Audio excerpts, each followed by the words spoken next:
Hello Year 9, I am going to take you through the Art and Design GCSE for next year, which will be Year 10 and Year 11.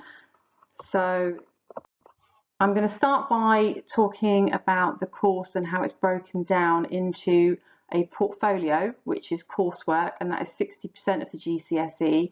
And then the other part of the GCSE is your externally set task or your exam, and that is 40% of the GCSE. So the portfolio of work, the coursework, is the majority of the GCSE, it's 60%, and you will have to complete at least 2 units. So the 2 units will be from food, identity and arrangements.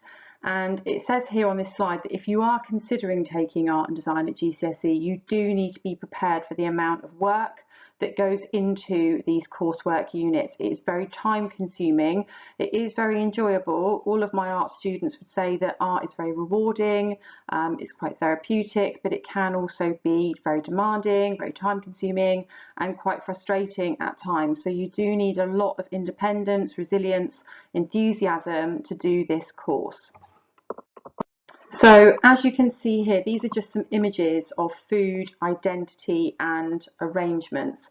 So this slide here shows identity that we start in Year 10.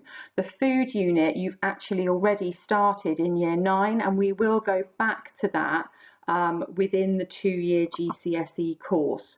So when you have done your food unit in Year 9, you've looked at artists, you've done some drawing, you've experimented with materials. These are all things that are going to help you to practice the elements of the coursework and the exam as well.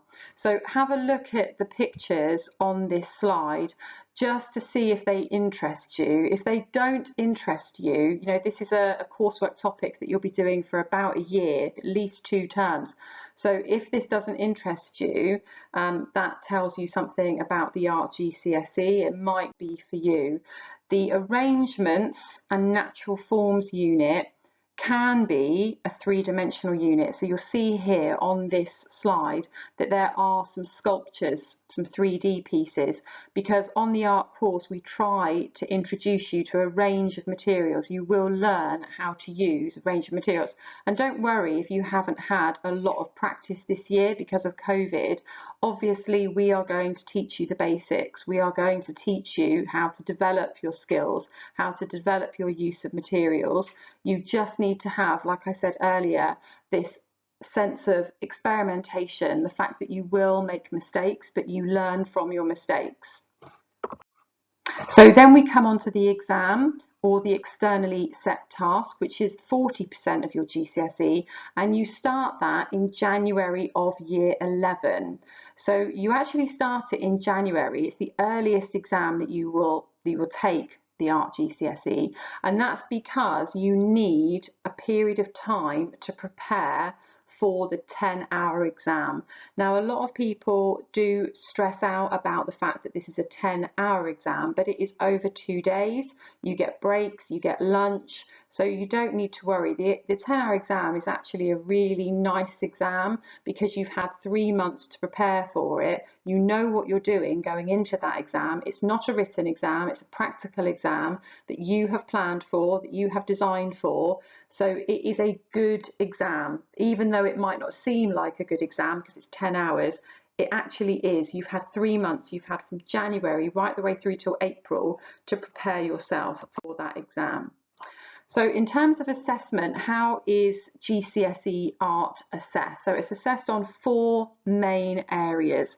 So the first one is artist studies. So like I said earlier, in Year 9 this year, you have looked at several artists. This is to get you used to the fact that in Year 10 and in Year 11, if you take art at GCSE, you understand how to look at artists. You know this is an important element of the course, and it's a quarter of your mark, artist studies. So you do have to demonstrate cultural and analytical understanding by writing, by comparing, and we teach you all of the skills for how to analyse artists' work.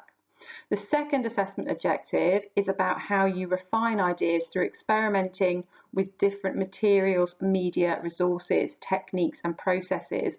And that will come from the artists that you study. That will come from our workshops that we do with you, teaching you how to use clay, printmaking, paint, pencil, pastel, and you've had a base in some of those, but obviously, like I said, because of COVID, you have been limited on what you can do. The third assessment objective is for your recording of ideas. So this is drawing and writing, photographs, and finding any visual images. So it can be pictures as well.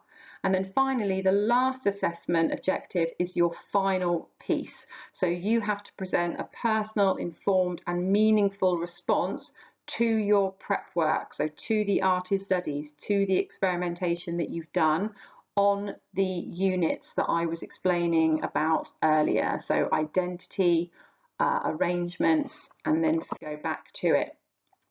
These slides here are just examples of what the assessment objectives look like. So it might be that you work in a sketchbook, it might be that you work on paper, whatever format you work on, you need to show that you have studied artists, that you have written, that you have drawn, that you have experimented with materials, and presentation in art is really important. Assessment objective 1 and 2, and this is assessment objective 3 and 4. So assessment objective 3 is your recording of ideas. So like I said, it's not just drawing, it's writing, it's mind maps, it's pictures, it's mood boards, it can be photographs that you have taken. And then assessment objective 4 is your personal response. So a bigger final piece, something that you have designed and then you spend quite a substantial amount of time on. So when you do the exam, you have 10 hours just to do your final piece.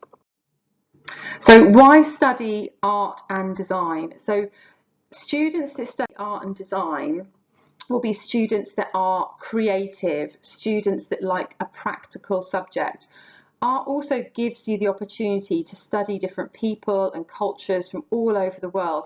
It is relaxing, but it's also very challenging as well. You will enjoy the subject if you enjoy it now. If you don't enjoy it now in year 9, do not take it, because you do need to enjoy this subject for 2 years. And once you start the course, it is very difficult to change. All right, so if you like the idea of doing art at the moment, if you like having the opportunity to express yourself, art is a really good GCSE for you.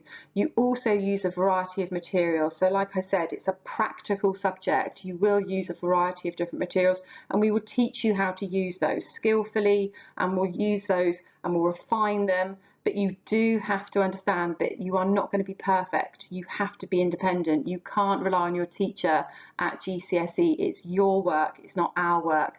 So if you have relied on your teacher this year for help and support, again, the art GCSE might not be for you, because you do need to be independent, you do need to be confident, you do need to learn how to make mistakes and benefit from making those mistakes. We all make mistakes in art. It's about how you learn from them.